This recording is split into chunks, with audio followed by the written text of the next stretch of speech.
Ladies and gentlemen, welcome back into the Sunrise Show. My name is Angel Walker, and well, if you're joining us right about now, Jagala Kutegeza, the show starts every single weekday at 6:45 with quite a number of things from news updates, sports, Christian news and diaries.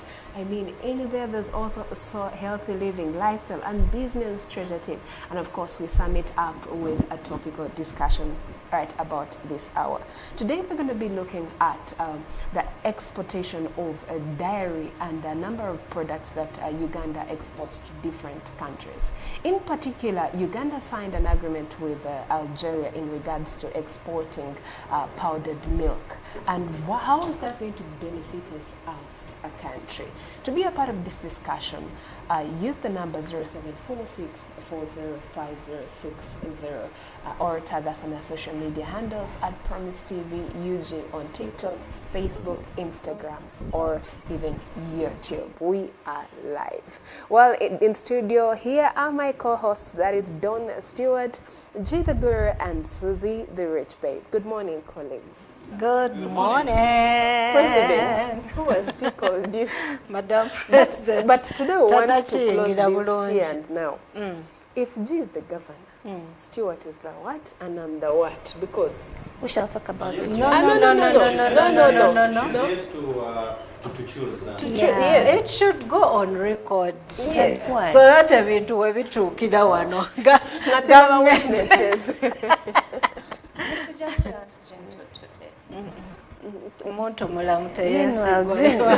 I think Jane ngenda muja kogoma. She can't agree with me.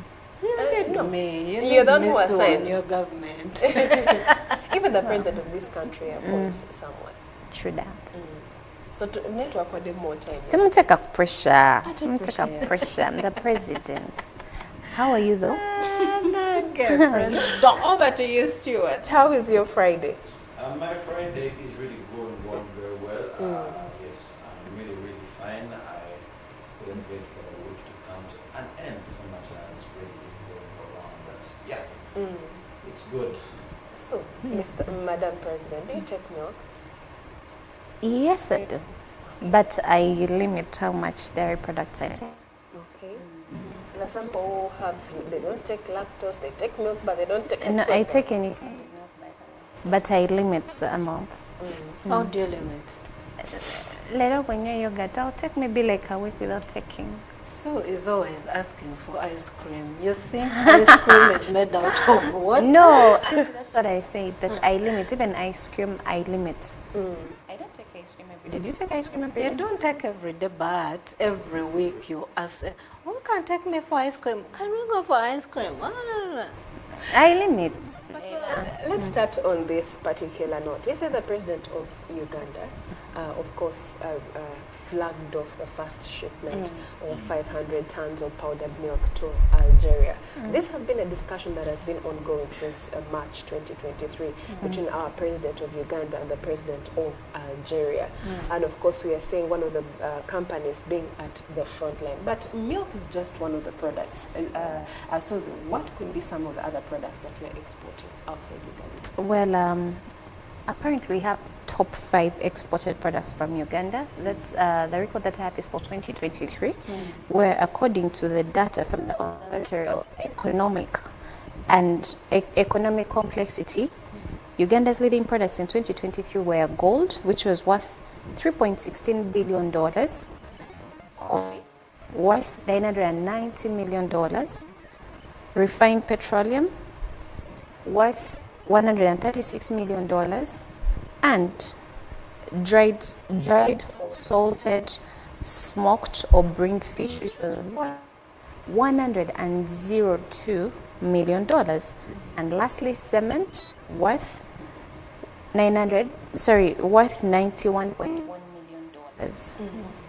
But gold stands out as the dominant export. The leading export. Yes, accounting for approximately 44% of Uganda's total export value in 2023. Wow. Stuart, let me hear what your take is in regards to yesterday's Of move? course, we witnessed the president of Uganda flagging off 4 containers of powdered milk, equivalent to 500 metric tons. Which was worth around $8 million for the initial shipment. Now, of course, Algeria aims to import up to 1.4 billion liters over several years, which is valued at around $500 million. But now the question is, does Uganda really have the capacity to export dairy products up to such an amount? Of course, Algeria expects Uganda to export products like baby formula, powdered milk, ice cream, cheese, and cheese. Yes, those are some of the products that Uganda is expected to export to Algeria over several years. Talking about, our expectations. Yes. Is Uganda able, or can Uganda, export all this? Now we are seeing in the same report, and it is saying that in 2023, milk production increased by 37%. 37% milk production. Okay. And definitely there are all these factors that we shall be talking about that lead to milk increase in production, but which moved from 2.81 billion liters in 2021 to 3.85 billion liters in 2023. And the value of milk and related products exported also rose.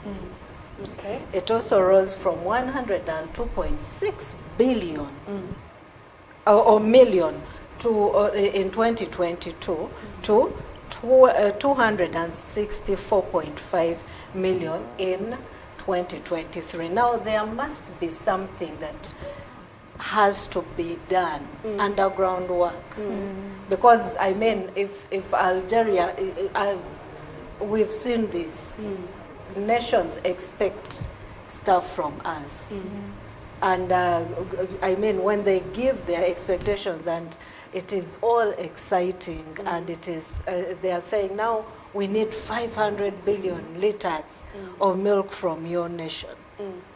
How are farmers going to work on that? How are we even going to, to make sure? Because one of the frustrations I know in farming is failure to meet the demand. And it is always a problem. I mean, before we came on air, we were talking about it and saying that UAE expected us to export yellow bananas, and we just could not. But meanwhile, omuntu bwagenda n'abiraba ku katale n'agamba ye amenvu mangi gagano goononekera na wano. Let me tell you something.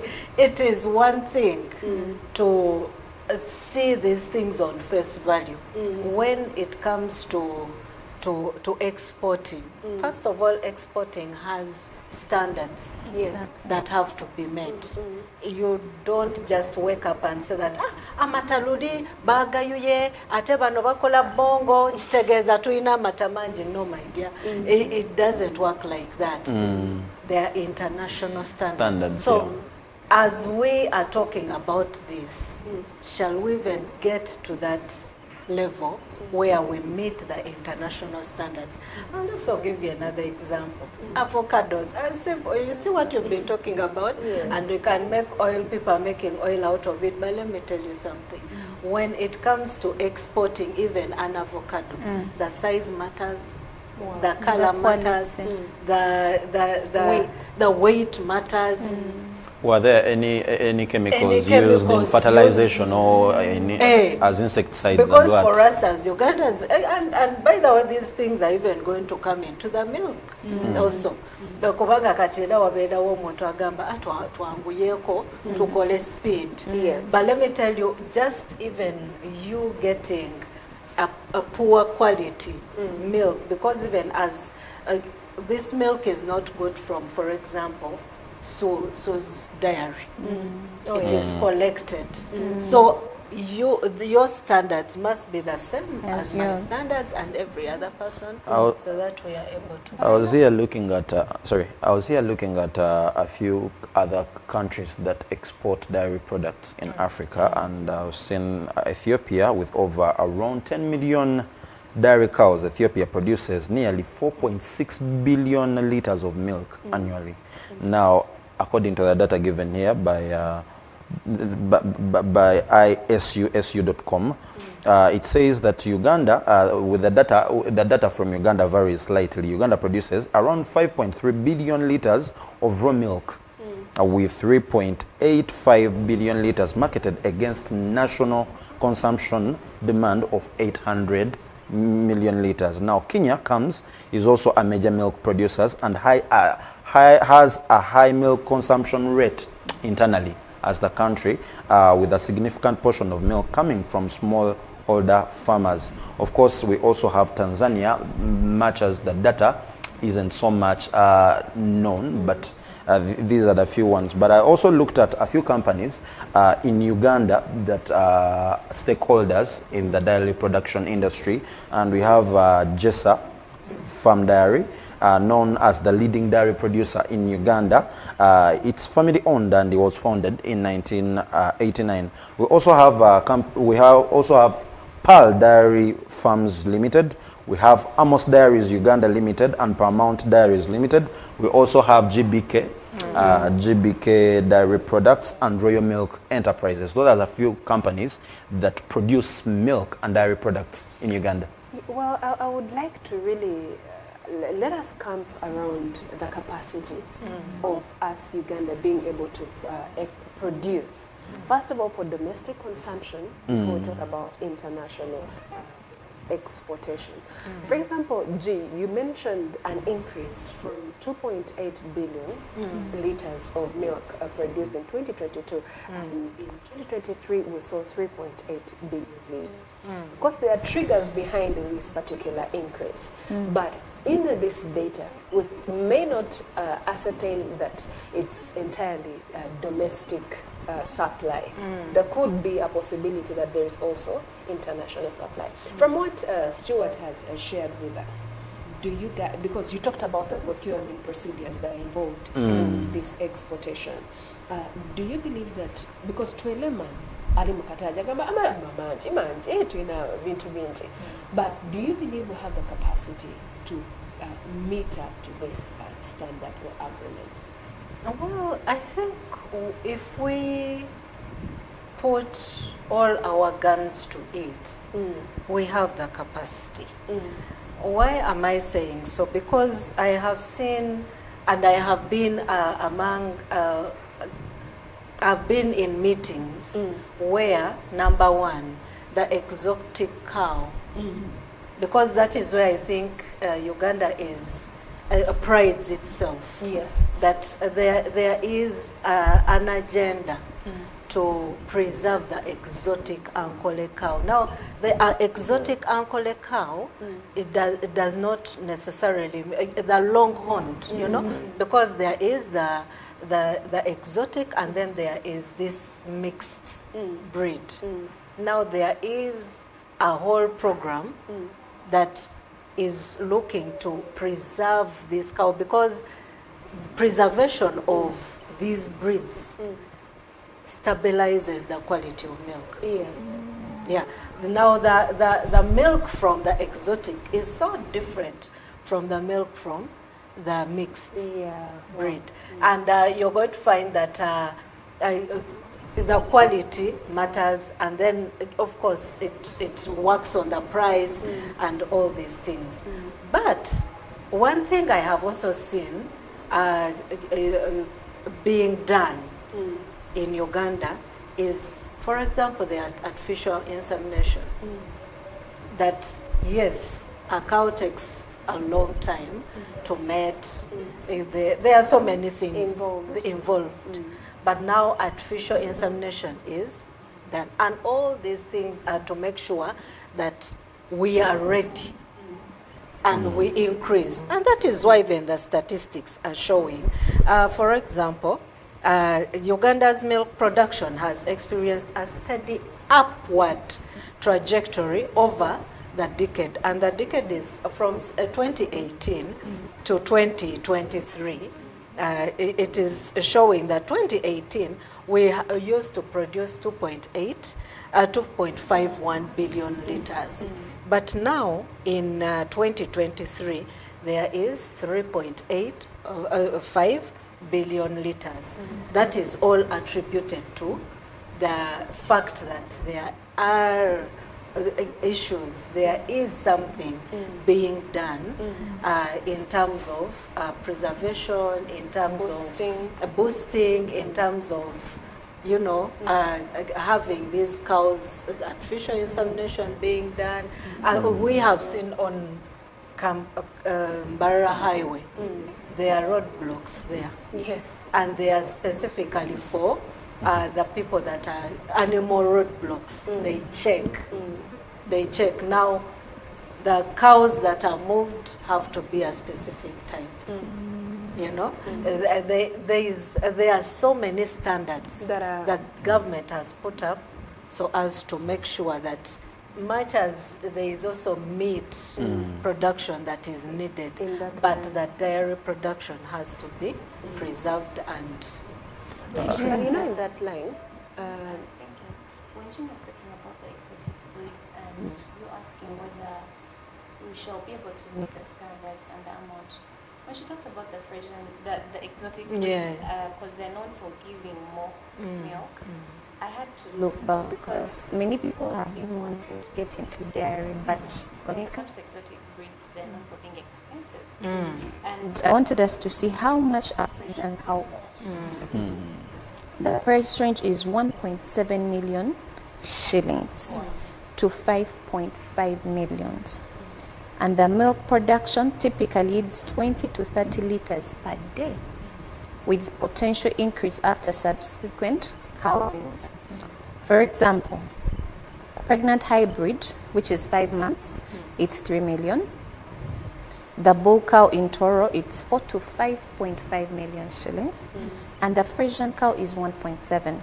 Now, however much you would want, there are people who are having a financial problem, that they need financial stability. And me, I would believe maybe if we are to get this amount of milk that we need, the government is definitely expected maybe to help out financially, to support people financially, maybe to cooperate with banks. Remember, there are different opportunities that are being given to farmers that they can easily get loans to acquire some of these things. Now, if someone maybe would want to increase on their milk production, they can easily access these loans. But that's if there is a cooperation, a good cooperation between the government and the banks that can give out loans. But you see, Apparently, we have financial stability, especially when it comes to farming. But the biggest concern here, especially for many Ugandans on the contrary, if we take back we take 5 steps back in 2020 when we had COVID, there was a lot of abundance of a lot of food. My market could go as low as 7,000. The tray of eggs, which is at 12,000 or 15,000, now was at 6,000. But the question is, you look at all this coming in, this deal of international export, it sounds juicy from the onset. Yes, it's increasing our GDP, but the biggest concern is, what is the sustainability of this, you know, as a country? I was looking at a few statistics here, and when you look at the indigenous, the breeds that are kept in Uganda versus the production of milk needed, when you look at the statistics of which breeds are kept, indigenous breeds, which accounts to around 11.2 million cows in the country, which is accounting for approximately 77% of the total cattle population in the country. the indigenous meaning. Indigenous, muri Bahima, these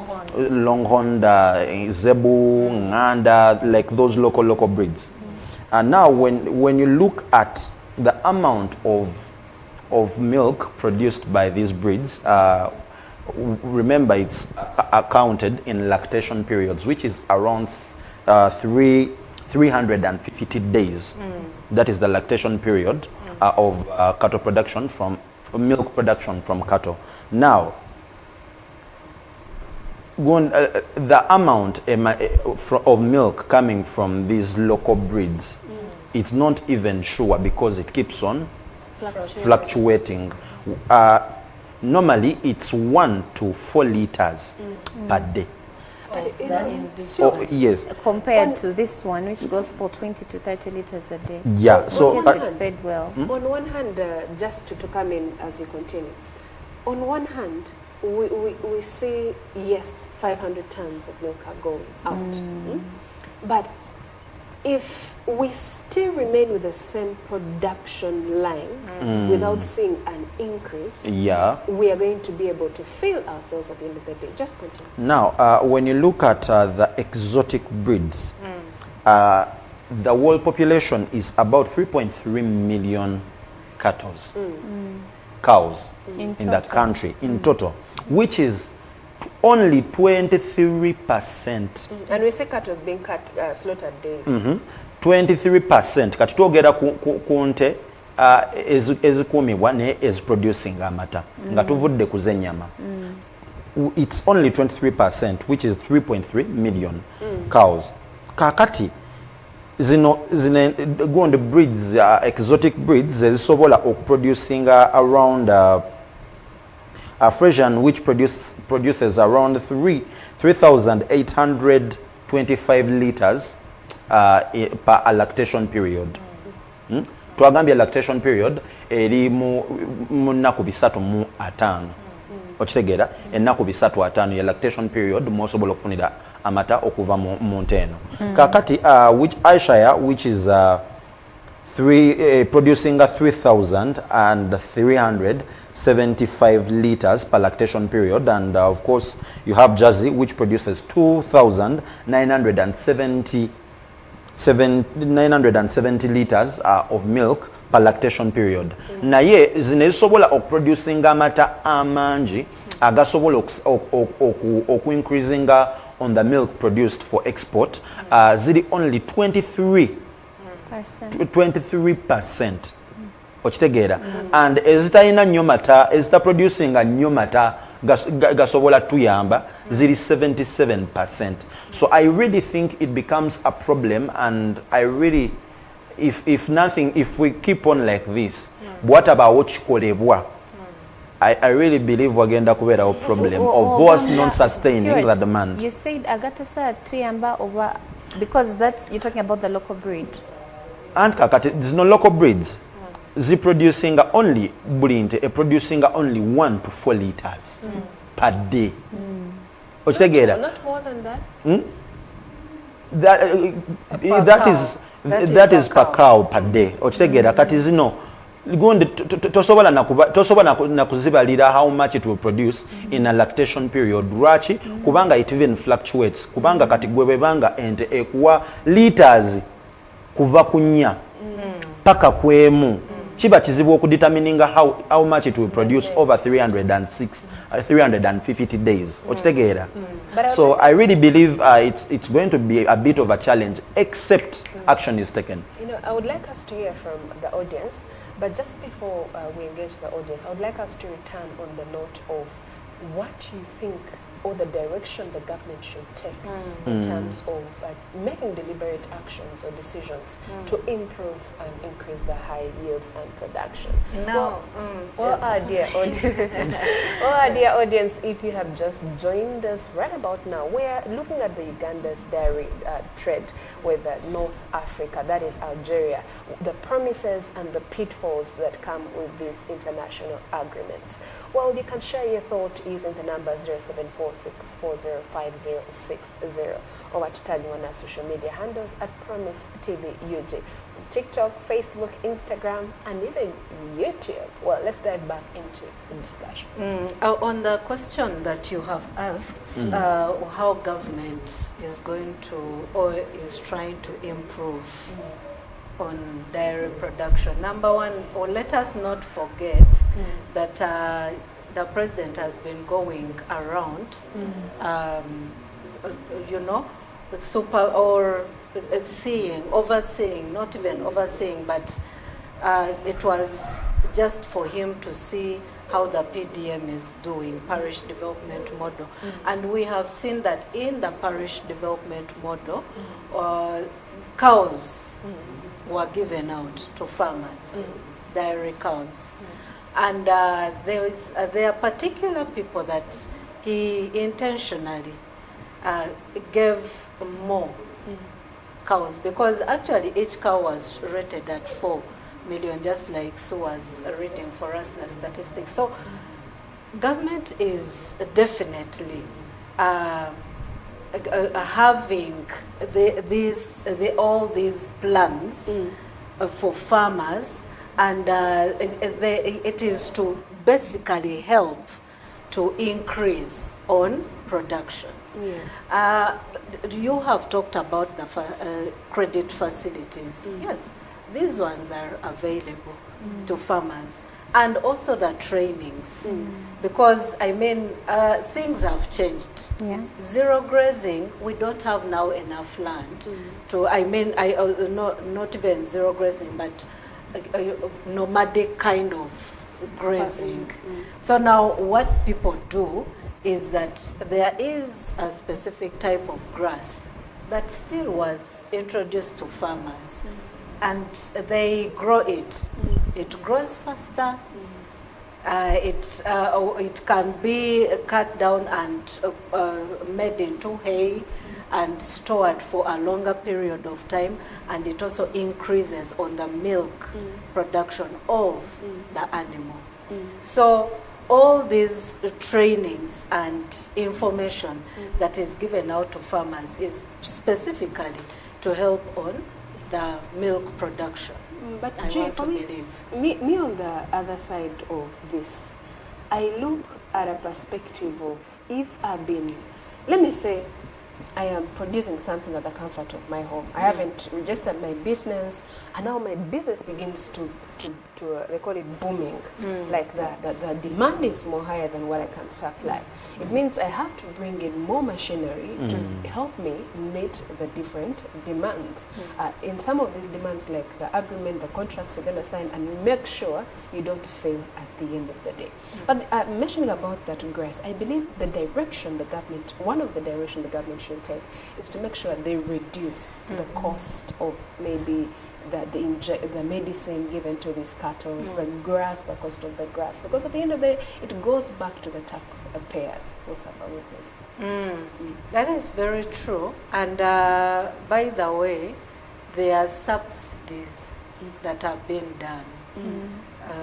Because why I know this is because we have a few animals, and you'll find that, for example, the way we used to purchase the medicine that sprays is not, all these are not highly taxed, because there is a program that is being rolled out. So you're going to find that it is affordable. Yes, you're not going to get it free of charge, but the fact that the taxes on those products is subsidized, you'll find that it is not expensive, for example, to spray twice a year or every quarter. You know, so you find that it is doable. So because of all these things that are favorable to farmers, to dairy farmers, you find that it helps them, it gives them morale To make sure to they keep yes in to make business. sure there is production going on. And there is something that government also does. You see, Stuart has given us the statistics of one indigenous breed. The indigenous breed, the longhorned one, ente ziba zikuwa amatanga gamwe gawaka gakunywa. Naye, what happens? Yes, when you know that at home you're using 1 liter in the morning, So the other cows, the milk it gives you, what are you going to do about it?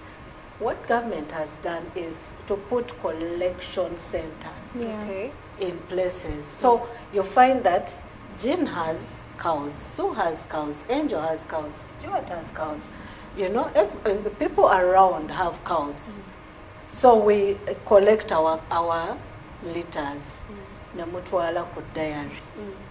Then the government purchases this That's milk. awesome milk. But remember, there has been a training of how you should spray, what you should use, how you should feed this cow, and with the assumption that whatever milk you are producing will be at the same level. Because now, if the products, the spraying products, for everything affects cows. The medicine that is sprayed on them will definitely affect them, and it will affect the quality of milk. And it will even be sensed as the measurements are taking place and all that. So kati, the fact that the milk remains in its good quality, because it is techigasa or kubera with mass production when the quality is poor. But also, Jane, one of the things that we need to look at, which is a very, very big determinant of quality and quantity of the milk produced, is the feeding. Yes. And us knowing that grass, of course, is the grass. Now, of course, we have different types and different kinds, but grass is the dominant cow feed that you have. Now, with 90% of Uganda's grass being rain-fed, depending on Kuba, and also because with the patterns of rainfall and climate that are kind of shifting, as it is so unpredictable right now in Uganda, I think it poses a very big threat on how much you will have to produce. At the end of the day. Do you know that there is a certain kind of grass that produces a certain quality? Of milk. Yes, that's it.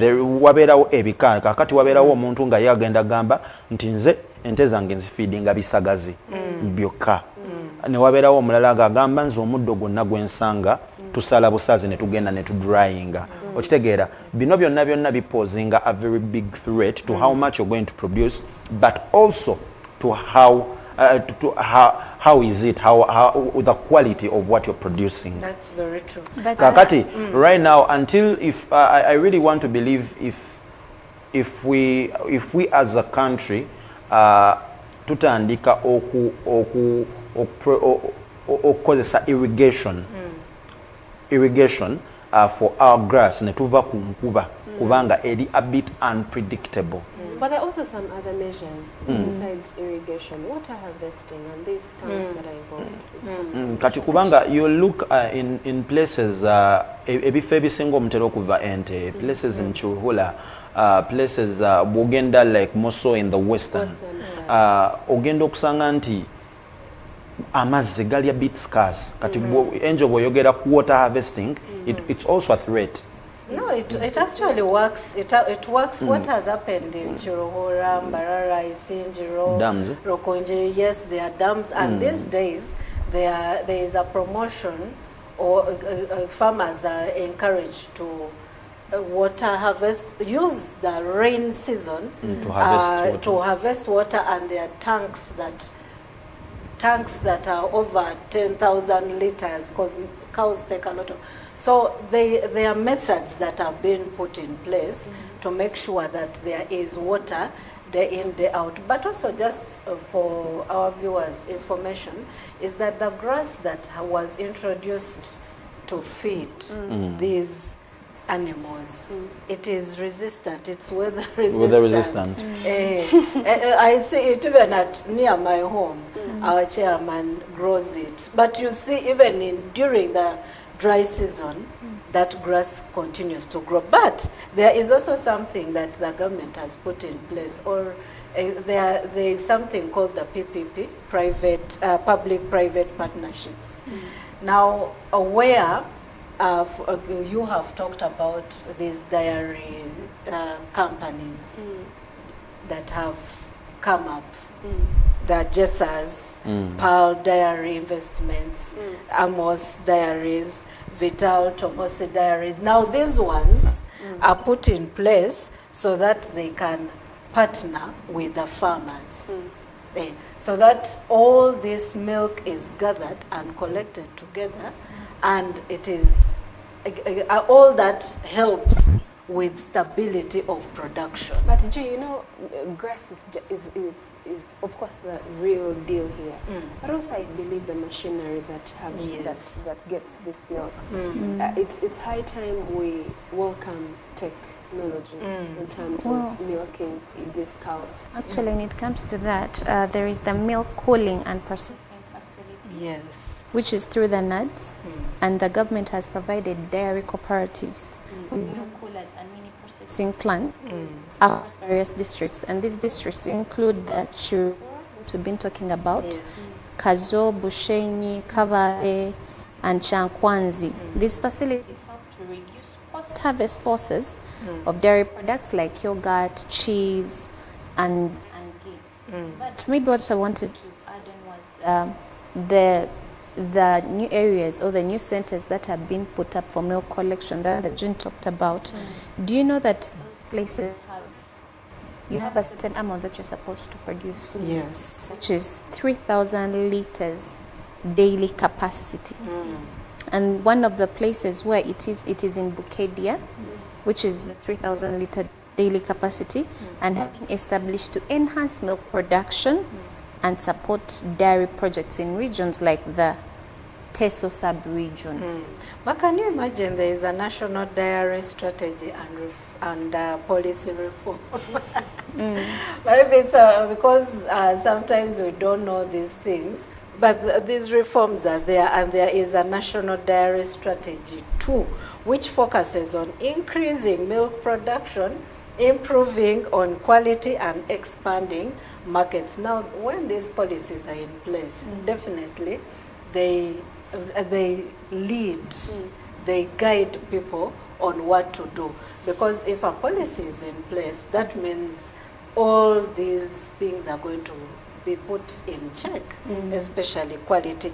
The policy reforms, collaborations with organizations like FAO, Food and Agriculture Organization, have led to reforms aimed at enhancing the dairy sector's competitiveness. So you find that even what FAO, because now these are international, they definitely bring on board Food and Agriculture Organization. They definitely bring on board the quality, the standards that are supposed to be met before even this milk leaves your farm. You have talked about machinery. Yes, I know there was a point at which farmers were encouraged to even get the smallest machine, such that they even that avoid tests the water in the milk. it can for for milking. Instead For of using milking. Now, instead of using your hands, the With germs are Vaseline. getting in with Vaseline. You didn't wash your, because I mean, and I really applaud our our men. They do it very well. But I mean, he wakes up early in the morning. He first takes the cows, and they get there. Then these ones that are supposed to be milked, he comes back, or they first actually milk them very early in the morning, 5 a.m. But you don't know what is in the hand. So you don't know but how also sensitive. kimanyi nti there is ku bantu abo abakozesa engalo okukama, there is also a problem that comes there nti omuntu omu bw'abanga engeri gy'akamamu erekamu amata, there is a threat of the animal getting diseases like mastitis. Okitegeera, I used to sing abatuyigiriza okukama, and they will tell you togatta bugasinga looti, because bw'ogira otyo ogenda kulekamu amatente, ogenda kugirwaza. Now bino byonna zifuuka limitations. Do you know there is something here in Uganda we call the cattle corridor? And the cattle corridor is made up of 46 districts, which are some of them are Nakasongola, Luwero, Nakaseke, Chankwanzi, Mubende, Sembabulye, Rakai, Lyantonde, Chiruhula, Kazo, Ishingiro, Mbarara, Ibanda, Kamwenge, Chegegwa, Chiboga, Chiriandongo, and a few others. Of course, including Bulisa and Nendala. But and the cattle corridor, it's this place has been facing a few challenges. According to the Food and Agriculture Organization of the UN, FAO, these are the few challenges that the cattle corridor faces. Now, the climate change and variability. Ojja kwesanga nga mu bifo ebyo. There is a time that comes and it's like that whole corridor has a dry spell. Okitegeera enkuba nga terabikako, ente ne zitandika okufa, and ojja kwesanga nga abalunda ente mu corridor eyo ebiseera ebisinga they hurry to sell off their cows so that ente tezifa olw'okuba nga tewaliwo mazzi. Ne baziguza abagenda okuzisalamu ennyama bazireeta mu lufula. Okitegeera. So also another challenge is water scarcity. Newankubadde nga probably olumu enkuba eyinza okubeerawo ng'omuddo ogukula naye amazzi aganywebwa ente nago it's also a problem. Another challenge is pests and diseases. We've noticed a number of times in Uganda where nowulira nti mu district emu like districts like Mubende nogamba oba district like Bulisa bataddewo quarantine. Tewaliwo nte zirina kumuvinga kuveeyo. And in most cases ente ezo zifundikira nga zifudde. Now another challenge there is of course ente okubbibwa, insecurity. And now in a few places farmers end up cattle keepers end up having guns to keep their cows, you get. So when you look at all these problems, I still go back to say it's going to be quite hard sustaining the supply of the demand of dairy products that are needed. Yeah. But on one hand, I wanted to ask you, what is that device they use to test the quality? I don't. No, like for real. But I remember I have people who sell milk, and it's one time when they told me that actually there is something that we use to test, like if you've come to bring milk, to see if it has water in it, if it's up to the quality. Yes, so that's what I know, but I've never seen that device actually. I've never. But I really love the points and ideas and perspectives that are really coming in, especially if you look from the ground level of the farmers to the national levels and the authorities. I believe that in order to be able to meet this high demand and increase the high production, there must be a change somewhere here and there. Well, Stuart was sharing, his perspective. Ndowooza eggwanga nga Dubai, but waliwo factory producing amata, and this is a dry place because they have infused technology. They have studied and done different consultations and different researches in order to beat the weather, the standard of the environment.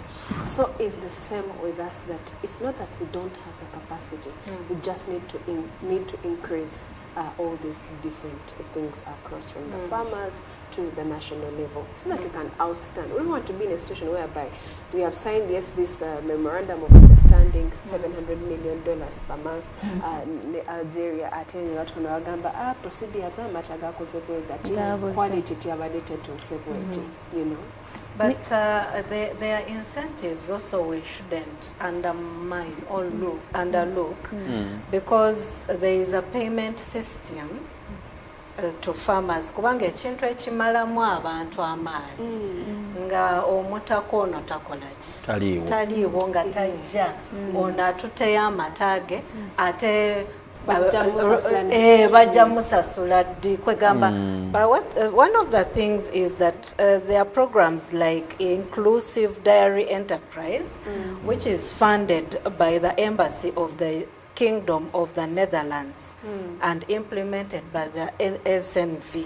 I think you've seen those cars, yeah. SNV. It is implemented by SNV. Of course, it is the Netherlands government in that, which has introduced a payment system that rewards farmers for higher quality milk which basically it is an incentive.